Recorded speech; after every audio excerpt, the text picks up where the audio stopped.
मेरे प्रिय वत्स, क्षण भर के लिए ठहर जाओ। इसे संयोग समझने की भूल मत करना।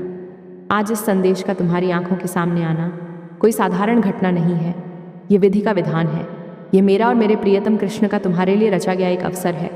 यदि आज तुमने इस संदेश को अनदेखा कर दिया तो हो सकता है कि तुम उस भाग्य की चाबी को खो दो जो तुम्हारे बंद किस्मत के दरवाजे खोलने के लिए भेजी गई है। क्या तुम मुझसे, अपनी मैया से बात नहीं करोगे? क्या तुम अपने दुखों का अंत नहीं चाहते? यदि हाँ तो रुक जाओ और मेरे एक एक शब्द को अपने हृदय में उतार लो।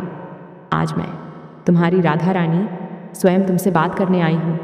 मेरे प्यारे बच्चे, इससे पहले कि मैं तुम्हें तुम्हारे सुनहरे भविष्य का रहस्य बताऊं, मुझे अपना प्रेम और समर्पण दिखाओ। यदि तुम मानते हो कि मैं और मेरे कृष्ण सदैव तुम्हारे साथ हैं तो इस वीडियो को अभी लाइक करके अपनी उपस्थिति दर्ज कराओ। यदि तुम चाहते हो कि मेरा यह आशीर्वाद सदा तुम्हारे साथ रहे तो चैनल को सब्सक्राइब कर लो ताकि जब भी मैं तुम्हें पुकारूं तुम तक मेरी आवाज़ पहुंच सके। और हाँ, कमेंट में पूरे विश्वास के साथ राधे राधे या जय श्री कृष्णा अवश्य लिखना। याद रखना, ये वीडियो अंत तक देखना, क्योंकि अंत में मैंने तुम्हारे लिए एक ऐसा गुप्त आशीर्वाद रखा है जो तुम्हारे जीवन की दिशा बदल देगा। अधूरा छोड़ने की भूल मत करना, क्योंकि अधूरा विश्वास अधूरा फल देता है। मेरे लाडले बच्चे, मैं जानती हूँ कि तुम बहुत थक चुके हो। मैं देख रही हूँ कि पिछले कुछ समय से तुम्हारा मन कितना व्याकुल है। तुम रातों को जागकर अपनी चिंताओं से लड़ते हो। तुम्हारे आंसू तकिए को भिगोते हैं और तुम्हें लगता है कि कोई तुम्हें देखने वाला नहीं है। लेकिन तुम भूल रहे हो कि जहाँ दुनिया की नज़र खत्म होती है वहीं से मेरी और कृष्ण की नज़र शुरू होती है। तुम्हारे हृदय की पीड़ा, तुम्हारा संघर्ष, तुम्हारा मौन रुदन, सब कुछ मुझे सुनाई देता है। आज मैं तुम्हें यह बताने आई हूँ कि तुम्हारे सब्र का बांध अब भर चुका है। तुम्हारे इम्तिहान की घड़ी अब समाप्त हो रही है। आज इसी क्षण से तुम्हारे भाग्य का वह द्वार खुलने जा रहा है जिस पर वर्षों से ताला लगा हुआ था। तुम्हें लगता है ना कि तुम्हारी प्रार्थनाएं सुनी नहीं जा रही हैं। तुम्हें लगता है कि ईश्वर निष्ठुर हैं। नहीं मेरे बच्चे, ऐसा कभी मत सोचना। जैसे एक सुनार सोने को तब तक आग में तपाता है जब तक कि वह कुंदन न बन जाए, वैसे ही मैं और कृष्ण तुम्हें जीवन की कठिनाइयों की आग में इसलिए तपा रहे थे ताकि तुम चमक सको। और अब तुम्हारे चमकने का समय आ गया है। आज जो ऊर्जा, जो तरंगें इस ब्रह्मांड में प्रवाहित हो रही हैं वे सीधे तुम्हारे लिए हैं। क्या तुम महसूस कर पा रहे हो?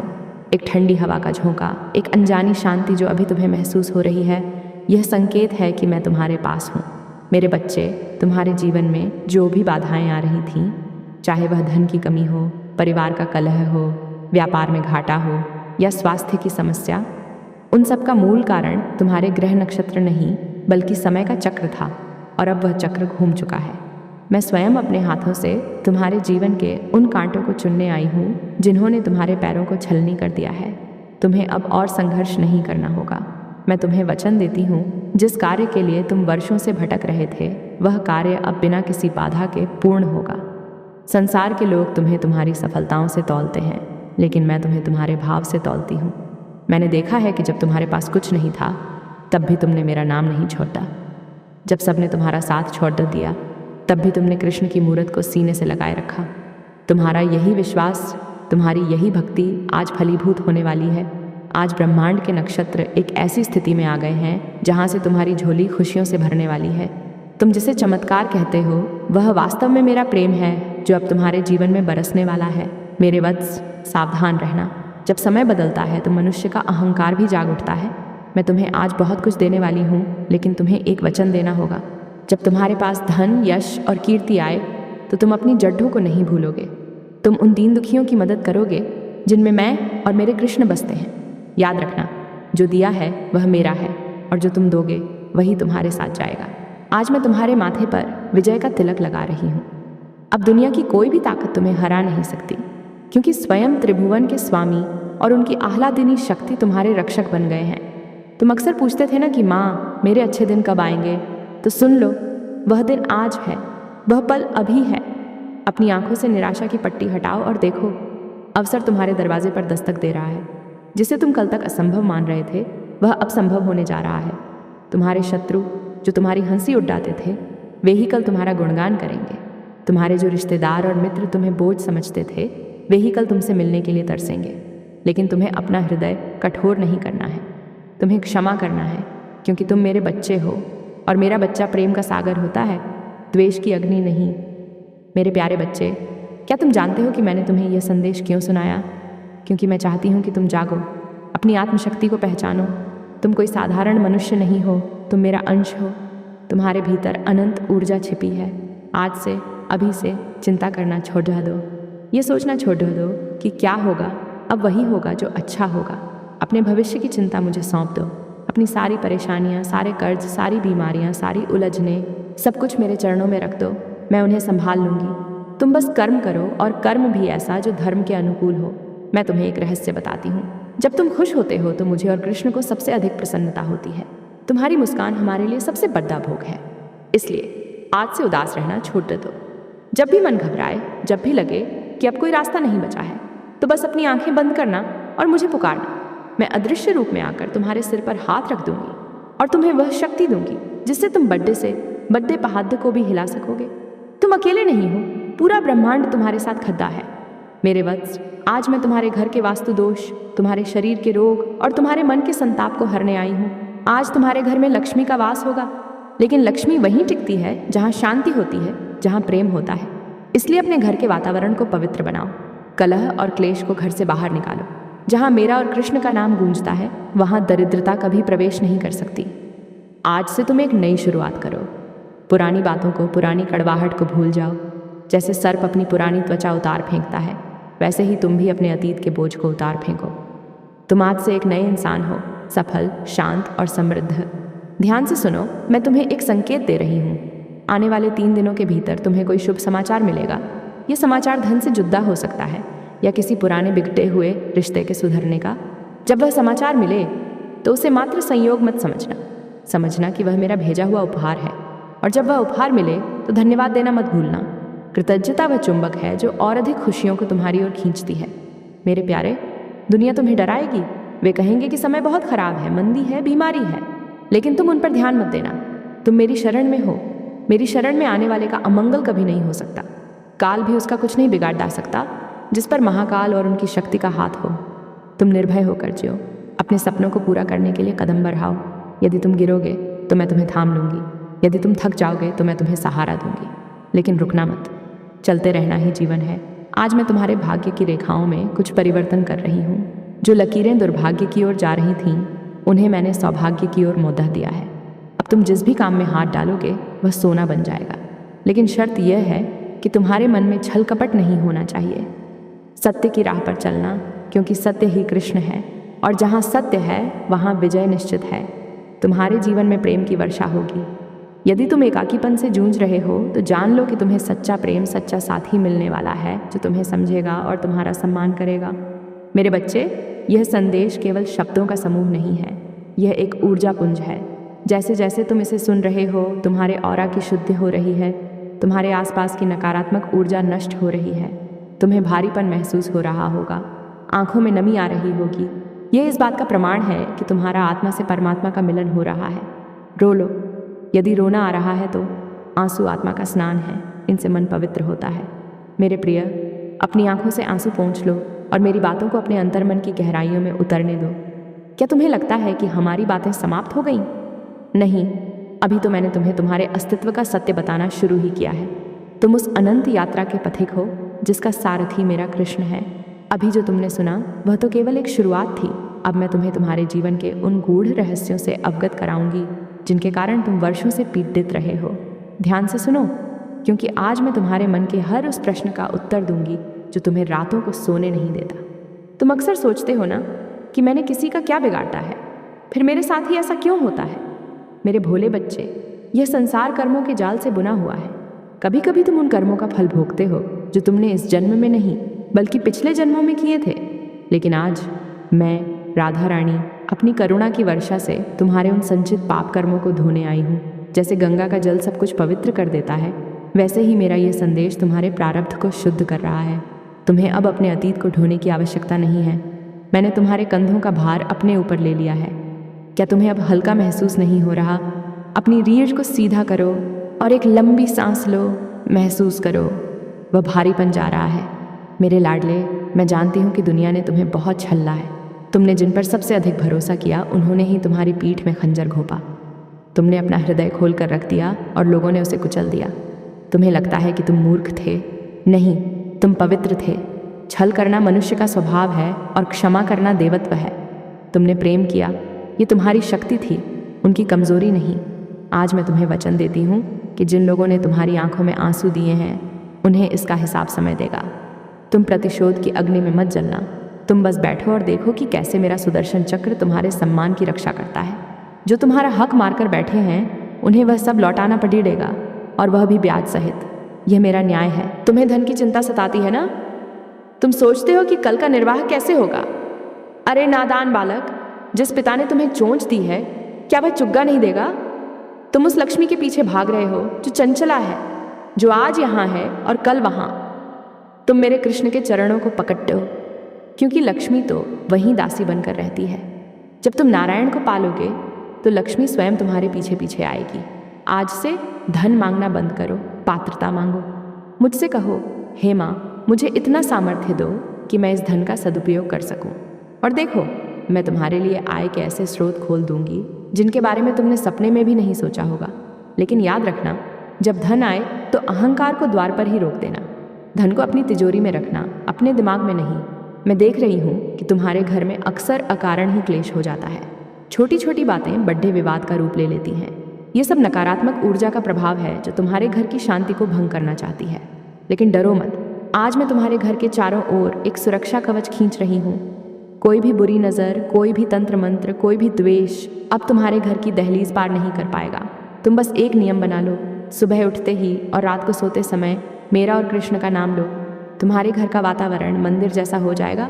तुम्हारे बच्चे संस्कारी बनेंगे। तुम्हारे जीवन साथी के साथ तुम्हारे संबंध मधुर होंगे। प्रेम वहाँ पनपता है जहाँ विश्वास होता है, और आज मैं तुम्हारे रिश्तों में वह विश्वास पुनः स्थापित कर रही हूँ।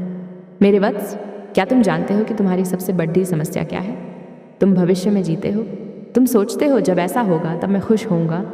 नहीं, खुशी कोई मंजिल नहीं, यात्रा है। तुम आज खुश रहो, अभी खुश रहो। जो रूखी सूखी रोटी आज तुम्हारी थाली में है, उसे मेरा प्रसाद समझकर खाओ। वह तुम्हें अमृत का स्वाद देगी। शिकायत करना छोड़ दो। जब तुम शिकायत करते हो तो तुम ब्रह्मांड को बताते हो कि तुम असंतुष्ट हो, और ब्रह्मांड तुम्हें और अधिक असंतुष्टता देता है। लेकिन जब तुम धन्यवाद देते हो, जब तुम कहते हो, हे राधे तेरा शुक्र है, तो ब्रह्मांड तुम्हें और अधिक देने के लिए विवश हो जाता है। आज से शुक्राना करना शुरू करो। तुम्हारे स्वास्थ्य को लेकर भी मैं चिंतित हूँ।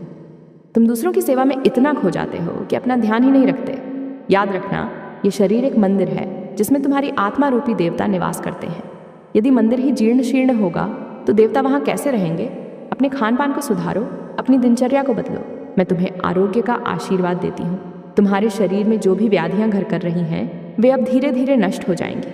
तुम्हें एक नई ऊर्जा, एक नई स्फूर्ति का अनुभव होगा। तुम पुनः उसी उत्साह के साथ कार्य कर पाओगे जैसे तुम युवावस्था में करते थे। सुनो, मैं तुम्हें सफलता का एक महामंत्र देती हूँ। जब भी तुम कोई नया कार्य शुरू करो, चाहे वह व्यापार हो, नौकरी हो या कोई यात्रा, तो यह मत सोचो कि मैं कर रहा हूँ। बस यह सोचो कि कृष्ण कर रहे हैं, मैं तो बस एक माध्यम हूँ। जब तुम कर्ता का भाव त्याग देते हो तो सफलता और असफलता का भय समाप्त हो जाता है, और जब भय नहीं होता तो विजय निश्चित होती है। अर्जुन ने कुरुक्षेत्र में यही तो किया था।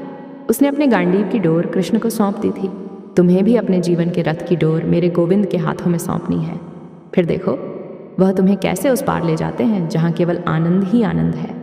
समाज क्या कहेगा, इस डर से तुम अपने सपनों का गला घोंट देते हो।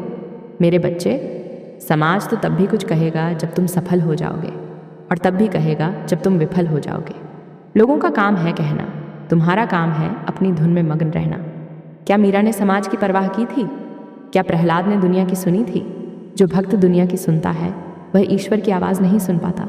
अपने कानों को बहरा कर लो उन आलोचनाओं के लिए जो तुम्हें नीचे गिराती हैं। केवल अपनी अंतरात्मा की आवाज़ सुनो, क्योंकि वहाँ मैं बोलती हूँ। आज एक विशेष नक्षत्र योग बना है। आज तुम जो संकल्प लोगे वह पत्थर की लकीर बन जाएगा। क्या तुम्हारा कोई ऐसा सपना है जो बरसों से अधूरा है? क्या अपना घर बनाने की इच्छा है, या अपनी संतान को उच्च पद पर देखने की? आज उस सपने को अपनी बंद आंखों में देखो।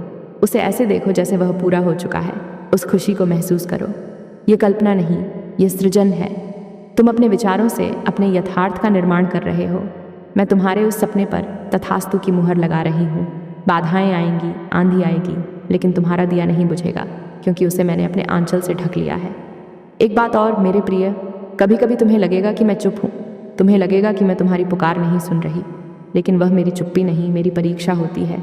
जैसे एक शिक्षक परीक्षा के दौरान मौन रहता है, वैसे ही मैं भी तुम्हारे धैर्य की परीक्षा लेती हूँ। उस समय विचलित मत होना, उस समय अपनी भक्ति को और बढ़ा देना।